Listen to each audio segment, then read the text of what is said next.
안녕하십니까. 박찬웅의 부들부들. 오늘 이 시간은 오늘 오전부터 좀 뜨거웠는데요. 토지 공개념. 네, 오늘 오전 되게 뜨거웠어요.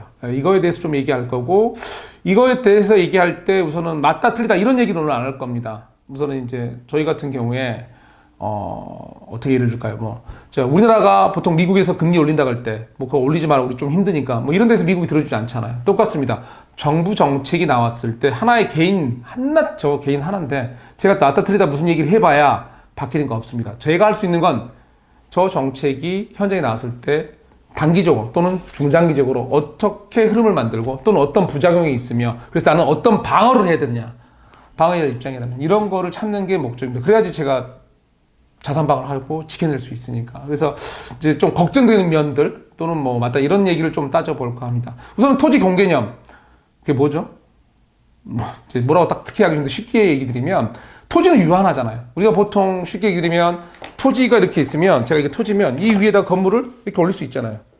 지하로도 팔 수도 있어요. 어떤 공간을 얘기할 때 이게 위아래 들어갈 수 있는데 사실 토지는 그대로 있잖아요. 그래서 사실은 갈수록 이 지주의 힘, 보통 이제 서울도 요즘에 땅값이 되게 많이 많습니다. 또는 이제 재건축 할 때도 이 조합원이라는 게 지주의 조합이잖아요. 이렇게 했을 때 이 안에 위 어떤 걸 뭘 짓든 단층도 뭘 짓든 모든 핵심 영향권, 이렇게 결정부터 시작해서 그 개발 이익 모든 것 개발 이익의 모든 것 이분들 이제 지주에서 왔다 갔다 하거든요. 그러다 보니까 정부 입장에서는 컨트롤이 힘들어요. 사실 어떤 가격 안정이나 가격 조절이나 하고 싶은데 땅이 자기 게 아니에요. 보통 이제 이거는 이제 우리나라만 문제는 아니에요. 전 세계 OECD 가입 국가의 수도들이 갖고 있는 문제, 역사가 오래됐죠. 되게 노후됐거든요. 노후돼서 이 노후된 국가들이 어떤 새로운 이제 공간을 창출하면서 새로운 걸 뭘 해줘야 되는데 이 해주려고 하다 봤더니 자기 땅이 없는 거예요. 사실 국가가 자기 땅이 없어요, 이 도심에. 저희가 가장 핵심적 문제가 민간인의 땅을 가지고 국가가 원하는 공급을 해야 되는 이유, 그게 이제 가장 머리 아픈 거거든요. 근데 그거를 국가가 좀 더 개입을 강하게 해보겠다. 이런 개념. 또 물론 대의명분이 있습니다. 대의명분이 뭐죠? 이 양국화 시대에 정말 이 위에 있는 상위층 몇 프로가 모든 재산을 갖고 있잖아요. 사실은 공간은 다 같이 사용해야 되는데. 근데 가장 중요한 공간을 창출한 공간이 중요한 자산이 토지거든요. 토지가 근데 국가 땅이 없는 거예요. 그러니까 그거를 명분을 사회적 공공기관 명분을 내서 국가가 적극적으로 어떤 토지에 자기 지분을 들어간다고 할까요? 어떤 수지를 들어가는 거거든요. 그게 토지 공개념입니다.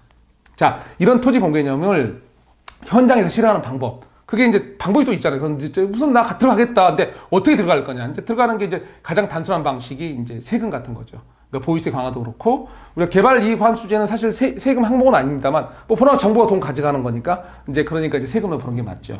사실 과거에도 약한 의미의 그런 건 있습니다. 여러분 이제 공공임대. 재건축했을 때 옛날에 보면, 임대주택을 짓게 해놨거든요. 그게 사실은 개발할 때 그 이익의 일부, 원가에 이제 정부 사오게 돼 있는데, 그걸 했는데, 그게 원가에 사와서 한다 해도, 보통 이제 그 지역 땅값이 비싼 지역은 임대가 되게 비쌌거든요. 주변보다 싸다 해도. 그러니까 이제 그걸 더 강하게 들어가는 개념이거든요. 토지를 갖지 못한 국가가 어떤 수급 조정을 해야 되고, 그러니까 이제 들어가는 게 토지 공개념을 좀 더 다른 방식 이해하는 방식으로 보는 게 맞습니다.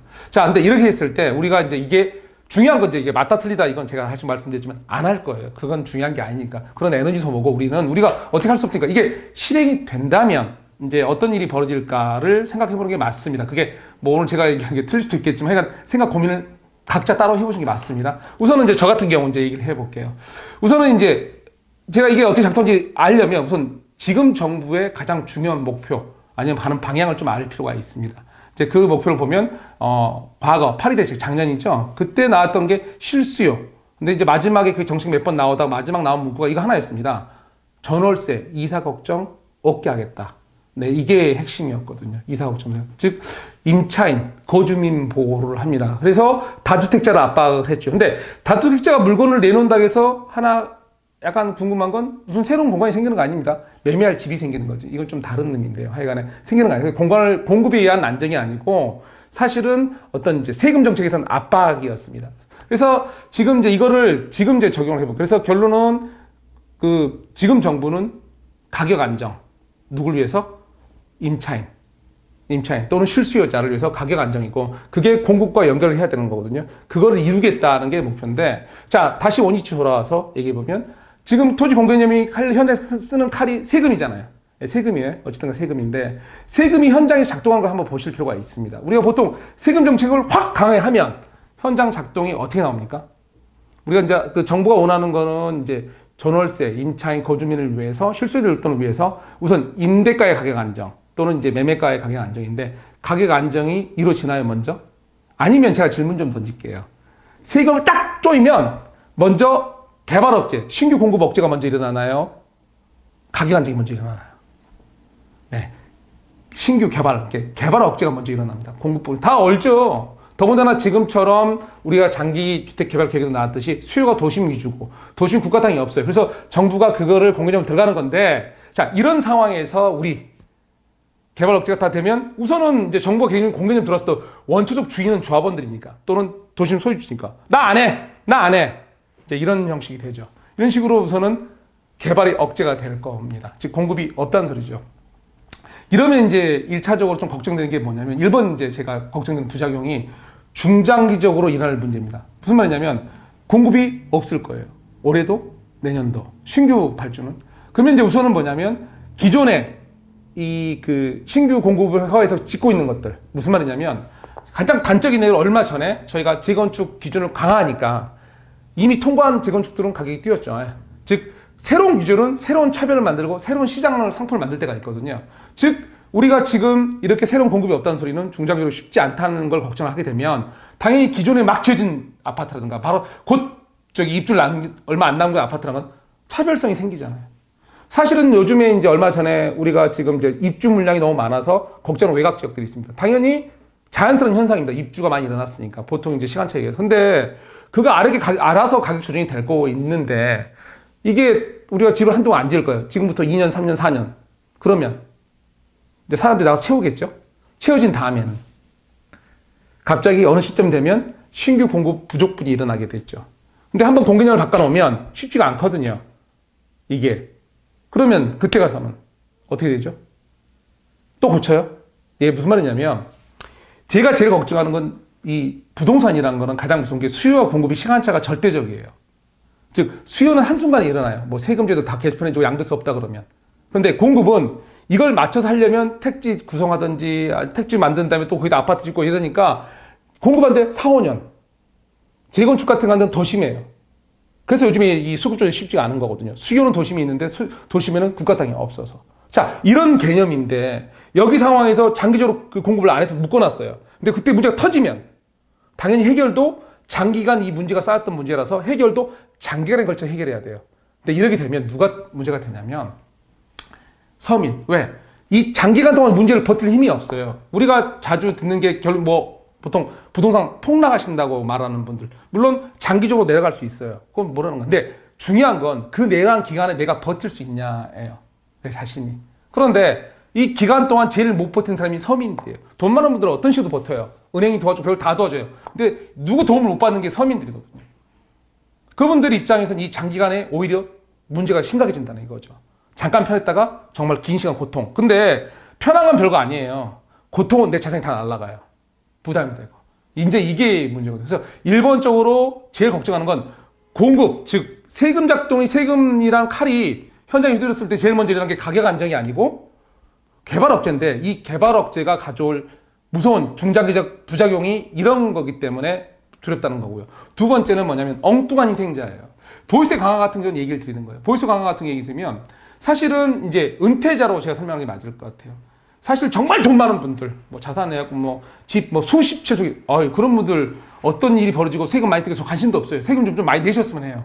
그런데 제가 걱정하는 건 뭐냐면 이런 이제 은퇴 세대들이 사실 몇 년 동안 나오셔갖고 사실 프랜차이즈 자영업도 겁나서 못하고 경쟁이 심하니까 그 다음에 이제 월세 수익도 이게 실제 월세 수익 나는 것도 별로 없고 계속 돌아다니시다가 부동산 호황이 오니까 갭 투자를 좀 많이 하셨어요. 의외로. 근데 이분들 큰 재산 많이 없어요. 의외로 진짜로 갭 투자에 전세 끼고 돈 큰 돈이 있는 게 아니고 원래 나올 때 은퇴할 때 큰 돈이 있는 건 아니잖아요. 집 한 채하고 현금 얼마인데. 자, 이분들 입장에서 이분들이 어떻게 보면 우리가 말하는 중산층 서민에 가깝고 서민 측에 가까운 세력이에요. 근데 이게 보유세 강화시키면 가장 힘이 없어요. 즉 다주택자들 정말 돈 많은 분들 강남에 정말로 뭐 임대사업자 내고 하면 혜택 받을 거 아니에요. 그런데 임대사업자가 수십 채 갖고 있는 분들은 별 부담도 안 느껴요. 보유세 내요. 뭐 그 사람들 큰 부담인 거예요. 재산이 수십억인데 수백억인데. 근데 이분들은 그렇지가 않아요. 타격이 바로 와요. 그래서 이분들이 아마 정책을 피면 이 중간대 서민지 가까운 이분들 집 좀 갖고 있고 좀 비싼 거 갖고 있다 해도 이분들이 집을 내놓게 될 거예요. 근데 이걸 누가 가져갈 수가 있는 거죠? 이분은 엉뚱한 희생자고 이분이 내놨을 때 우리 서민이 받을 수 있냐 이거예요. 지금의 금융 규제라든가 여러 가지 상황에서 솔직히 지금의 서민은 지금의 규제하에서 서울 이런 좋은 지역 같은 경우 속된 말로 줘도 못 먹어요. 그거를 누가 엉뚱한 사람이 소화하게 됐죠. 보통 우리가 이제 옛날에 어떤 영화를 보니까 어떤 사람이 마약을 크게 주었어요. 마약 주머니를. 그걸 해결해도 그걸 해결해 줄 범죄 조직이라는 게 큰 조직 아니면 안 되는 데서 그 사람 다시 가져가게 되는데 무슨 말이냐면 소화할 세력은 따로 있다 이거죠. 우리 서민이 다 소화하는 거 아니에요. 그래서 엉뚱한 희생자고 엉뚱한 사람이 배부른 사람이 또 가져가게 생겼어요. 잘못하면. 이런 부작용들. 그래서 제가 이제 무슨 말씀 드리냐면 사실은 아까 처음부터 말했죠. 토지 공개님 나온 이유. 사실은 심장으로는 저 솔직히 말할게요. 심장은 찬성이에요. 동조해요. 근데 현장은 이게 머리로 해야 되잖아요. 그리고 현실이니까. 이게 과연 우리가 말하는 것처럼 지금 정부가 추구하는 것처럼 가격 안정을 추구하고 적절한 공급을 해서 우리가 그런 거예요. 해서 우리 서민을 장기적으로 잠깐이 중요한 게 아니잖아요. 부동산은 보면 장기 투자예요. 장기전이잖아요. 이 장기적으로 봤을 때 우리를 정말 안정화 줄 건지가 궁금하고 오히려 사실은 제일 걱정이 엉뚱한 뭐 차별화된 시장으로 기존 물건을 희소성을 강화시킨다든가 아니면 우리가 중장기적으로 왔을 때 정말로 부작용을 일으켜서 결론 서민이 중장기적 고통을 더 길게 만들 것인가 또는 엉뚱한 희생을 만들까 이런 게 걱정인 거예요. 거기에 맞춰서 여러분도 좀 생각을 하고 움직였으면 해요. 물론 제가 오늘 한 얘기가 다 맞다 이런 건 아니지만 분명히 현장에서 일어날 수 있는 개연성이 큰 얘기들이에요. 왜? 정책이 중요한 건 뭐 이게 받아들이기 아니고 현장에서 누굴 보호할 건고 그리고 그게 지금 말고 장기적으로 답이 나오냐예요. 그걸 여러분도 고민하셔서 여러분 전략적으로 내가 임차인이다. 임차인답게 아니면 뭐 지역맞게 아니면 임차인 맞게 전략을 세워서 방어 정책을 중장기적으로 계획을 세워서 방어하시는 게 맞다고 봅니다. 우선 이제 오늘은 사실 많은 얘기를 하기가 힘든 게 나온 얘기가 짧아요. 그러니까 저도 짧게 얘기한 거고 업데이트 할 때마다 정부 정책이 나오면 저도 바로바로 업데이트해서 내용을 짧은 지식이나마 최선 도움이 될 수 있게 얘기하겠습니다. 오늘은 감사하고 또 다음 시간에 찾아뵐게요. 감사합니다.